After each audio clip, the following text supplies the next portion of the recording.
YouTube. Haven't talked about wrestling in a minute, as you guys know. So what's up? It's time to do it again. We have the Royal Rumble pay-per-view. I'm not going to talk about NXT Worlds Collide. It was good, but I wasn't too hyped for it, but I enjoyed it. It's not really much to talk about. Just some good matches, you know what I mean? If you haven't seen it, maybe you should check it out and go for it. Why not? But let's refocus here. Royal Rumble. I believe the first match. Oh no, there were some actually. There were some. What were they? Pre-show matches. I'm sorry, I forgot the term. It's been a while. Shorty G and Sheamus. Sheamus won. Solid match. Sheamus wins though, as expected. That's who I predicted was gonna win. Andrade versus Humberto Carrillo for the United States Championship. I actually thought Humberto was going to come back and win, but it was on the pre-show, so it was kind of like, oh, he's probably not going to win. I'm pretty sure if they wanted, they were going to give him a title because they really seem to really like this guy. He was going to win any title. It's going to be on the main show. It's not going to be on the pre-show, but initially I thought he was going to win, and he didn't.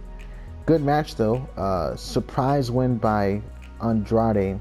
It feels like, it didn't feel conclusive. So I feel like this is going to continue. But it's like, how does it continue if Humberto just lost? You know what I mean? But I guess it can continue if he gets a shocking victory. It's like a fluke victory. So I guess it makes sense.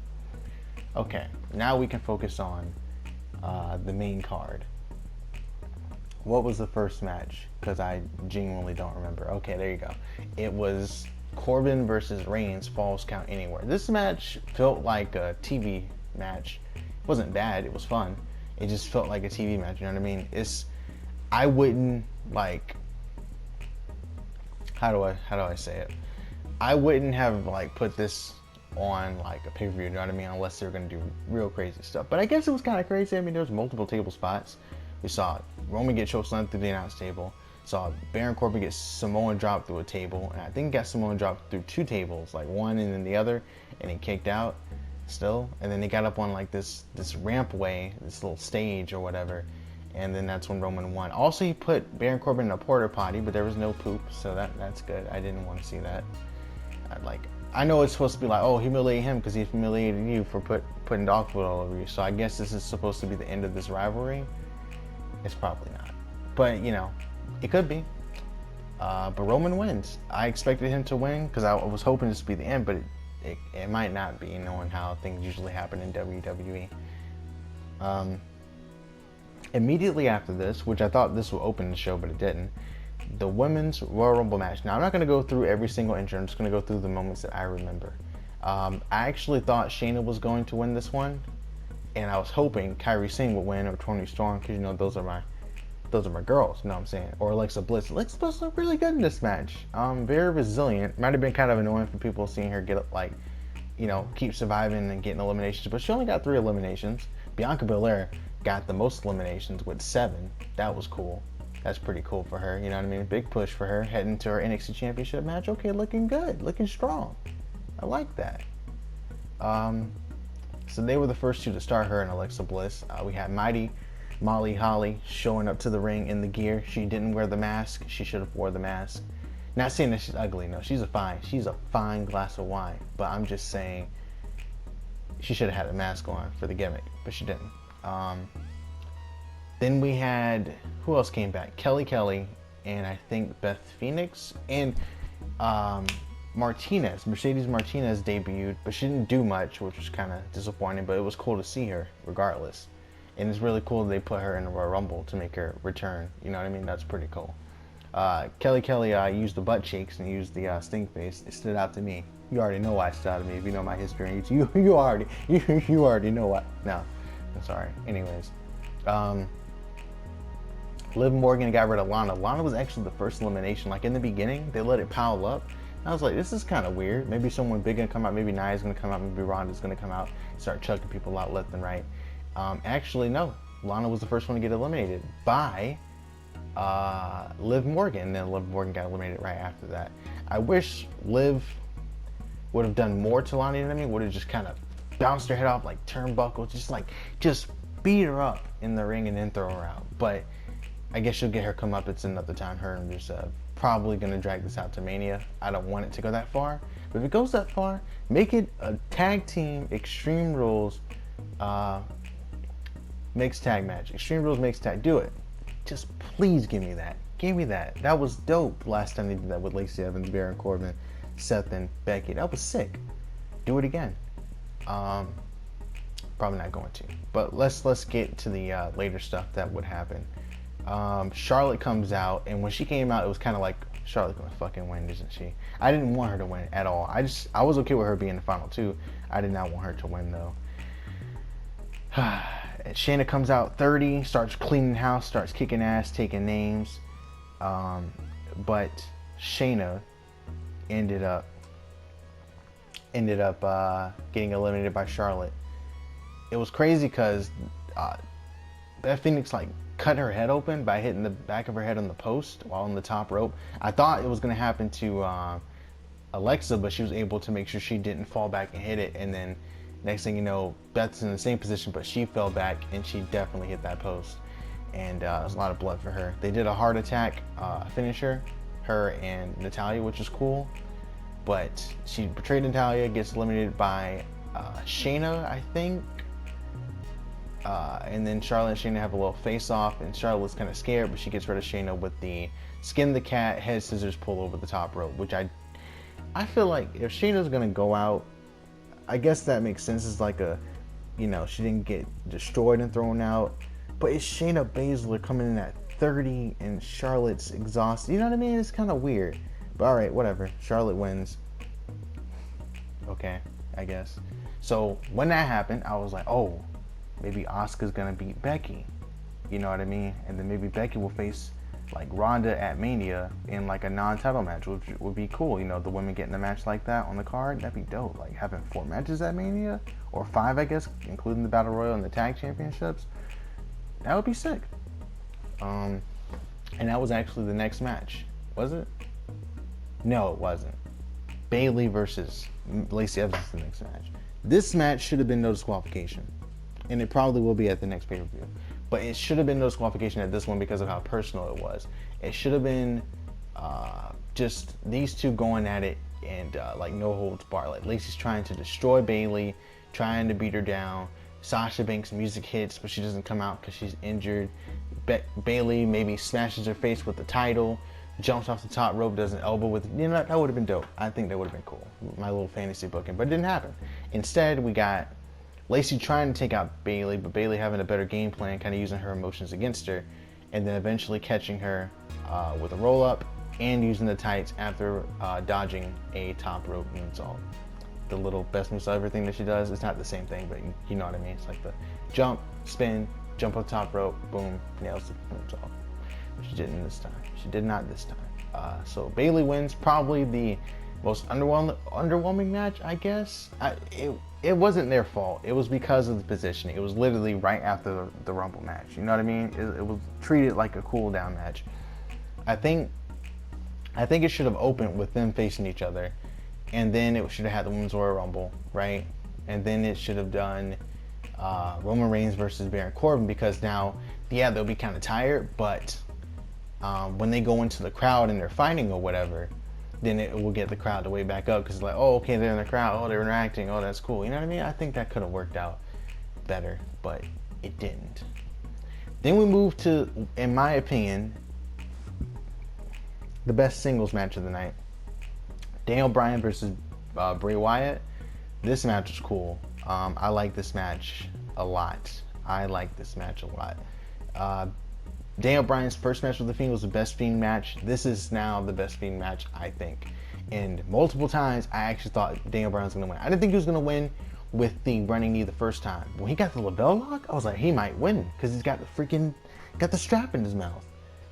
It's actually interesting because the strap, I think, might have been made of leather, and Daniel Bryan's a vegan, so that might have been weird. But then again, you could say that The Fiend probably did it, but they didn't say that on commentary. So I guess we're just going to ignore that. Maybe it wasn't made out of leather. Maybe it's a different kind of strap. I don't know. Anyways, I was hoping Daniel Bryan would like hog tie The Fiend and go for a pin. He didn't. He just kind of beat him down, hit him with everything he had, hit him with the knees and all that. But the Fiend kept getting back up. And then there was like this moment where the Fiend just stood back up like nothing happened. No sold, everything. Dan Bryan's like, huh? Grabs the strap, hits him with it, nothing happens. Fiend gets a mandible claw, Dan Bryan tries to fight out of it.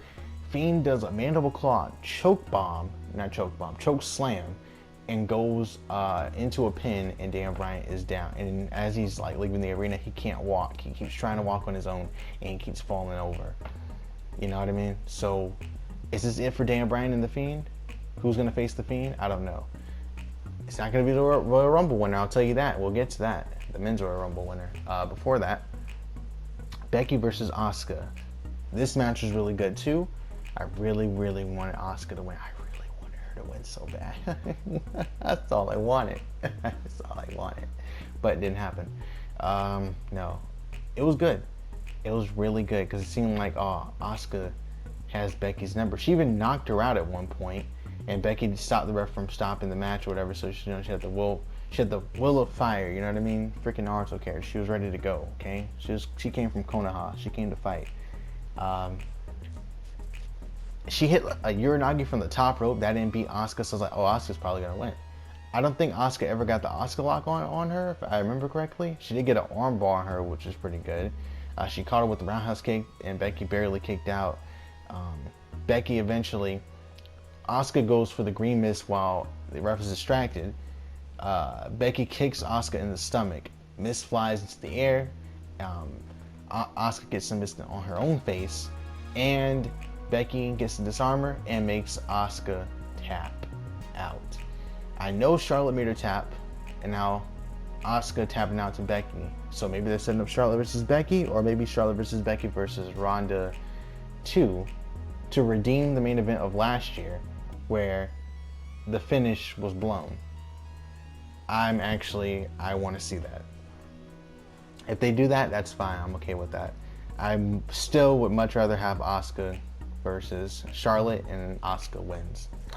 Or Kyrie versus Charlotte and Kyrie comes out on a pirate ship. I don't know, man. Maybe Asuka and Kyrie will come out on a pirate ship with the tag belts. I know that she's one out of the tag team champions, so, can't have two belts at once, but she could have.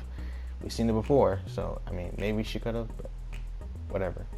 I'm fine. The match is still good. That's why I'm okay. Now we go into the main event. Brock Lesnar starts off, and he goes to the Royal Rumble. This is very memorable, not only because it literally just happened, but so Brock eliminates 13 people consecutively. He first eliminates Elias, who tries to serenade him with a song making fun of him because he knew Brock was going to eliminate him, so he just made fun of him. He tried to outsmart him, but Brock caught him, got rid of him. Brock got rid of John Morrison. He got rid of Nakamura. He got rid of he just dropping people left and right. And Kofi comes out. I'm like, come on, Kofi. I was so hyped. I was like, Kofi Kingston, please, counter the F5, Trouble in Paradise, him out of the ring. Please, that's all I want. He doesn't throw Kofi out immediately. Rey Mysterio comes out, and it's like, all of Brock's past is coming to hunt him. That's cool. They jump him, then it doesn't work out. And then Big E comes out. It's like, you can't just throw around Big E. He has before, but it's kind of like things may be different now. Big E comes in. He says, hey, Ray, Kofi, let's jump him. Okay, let's do this. They jump him. They beat down Brock. They set up this kind of like poetry in motion thing. Kofi lands a move. Big E lands a spear in the corner.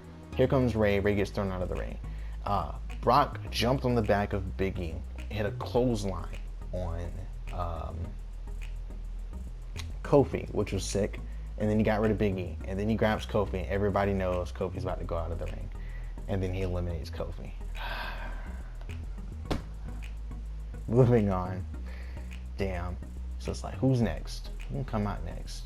There was other people who came out. I think Nakamura was one of the people who came out next. Cesaro came out next. They were getting eliminated, and then Keith Lee comes out, and I'm like, everything's about to change down. The crowd pops huge for Keith Lee. He does some damage to Braun. They both go for a double layer. They both go down. Here comes Braun Strowman. Three big guys in the ring. Braun and Keith Lee do something really dumb. They fight each other instead of getting rid of Brock Lesnar. They forget about the third man. Third man throws them both out of the ring at the same time. Somebody came in. Ricochet came in. And it was like, Ricochet's not gonna do anything. Brock catches him in the air, hits him with a rib buster. Ricochet's out of the picture for a bit. Drew McIntyre comes out. They have a stare down, him and Brock. And then revenge from Monday Night Raw. Ricochet punches Brock in the dick. Punches him in the ball sack. Alright?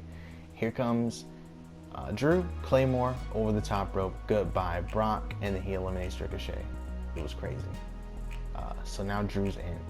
And my pick for the Men's Royal Rumble to win was Drew McIntyre. He's beating everybody down, dude. This man stays in the ring for a minute. He doesn't get rid of people like Brock did. You know, it piles up a little bit, and it kind of slows down for a bit. And then Edge comes out, and I was in shock. I didn't even react. I was just happy to see him back in the ring again. But you can clearly tell he's old, so this might be his like last hurrah, going out on his terms, which I think would be really cool. And he has a reuniting moment with Randy Orton. It's like rated RKO, and they get rid of the club together. Also, Edge hits a bunch of spears, and I think he injured AJ, or AJ injured himself going for the inside out bump because he was holding his ribs, and he got thrown over the top rope, and it was like, AJ gets eliminated before the other members of the OC? That's weird. That's really weird. But I think he was hurt. I think AJ might have actually been hurt, which sucks. I can't remember everything else. I think we get to the final four. Rusev and Bobby were in this one, which is interesting. But anyways, they get to the final four. No. Oh, I remember. Joe and Kevin come out. Okay, they brawl for a bit. Seth's the last guy. He comes out. He brings his boys. He's got Buddy Murphy. He's got the AOP. They come out there to kicking ass, taking names. Seth gets in the ring. He eliminates Joe. He eliminates Kevin. And you know, everyone trying to stop him, but they can't. And then he hits the cursive on Roman. Then he gets surrounded by Edge. I think Randy Orton. Roman Reigns. Might have been someone else. Can't remember. Maybe Drew McIntyre. Everybody gets taken out because Kevin Owens and Samoa Joe won't leave, so they go after everybody. Edge knocks out Buddy Murphy, I think.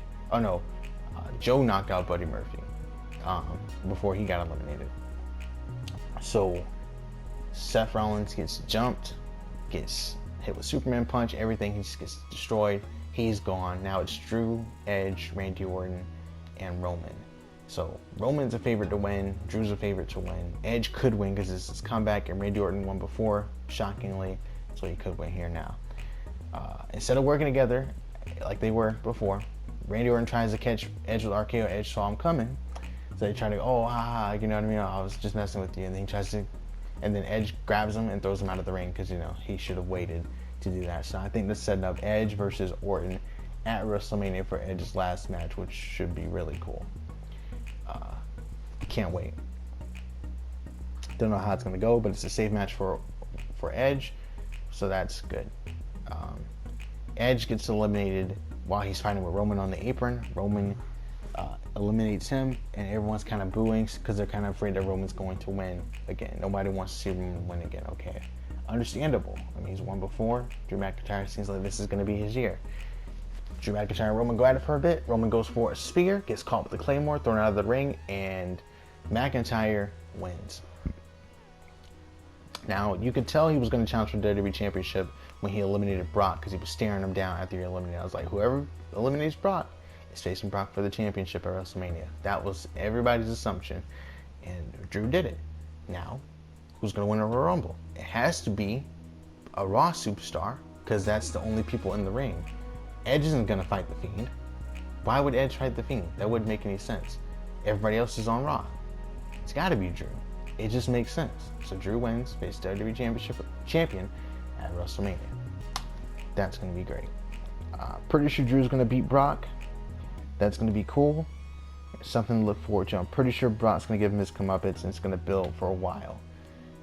Who's going to be the Fiend for the title is my question now. It's like, who can do it? I mean, I just want Kofi to be champion again, but I think that's over.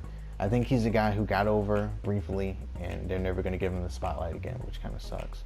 Maybe Finn will come back to SmackDown from NXT, and he'll come back as a demon, and he'll face Bray, because we haven't seen the demon in forever. So that would be a cool little WrestleMania match. Some people want to see Undertaker versus The Fiend. I don't, because Undertaker's old. Leave him alone. I don't know who's going to face The Fiend. I don't know. Nobody from the Royal Rumble stood out to me and said, this guy is facing The Fiend, taking the championship, aside from Daniel Bryan. I don't think, if they want to drag this on all the way to Mania, Daniel Bryan's taking the belt, but I don't see them dragging this out for that long. It might be Daniel Bryan and Roman together versus The Fiend, or maybe just Roman beats him. Nobody's gonna like that if Roman wins. They're gonna be booing again. They're gonna start booing this man again. But I mean, he grinded back to get there, so maybe everyone will be fine. I don't know, dude. I think I'll see you next time. For the next time I review a pay-per-view will probably be Elimination Chamber or whatever the next one is, just to see where it goes, because I kind of want to answer this and kind of miss talking about wrestling like I used to. But this was fun, to do again. See y'all next time.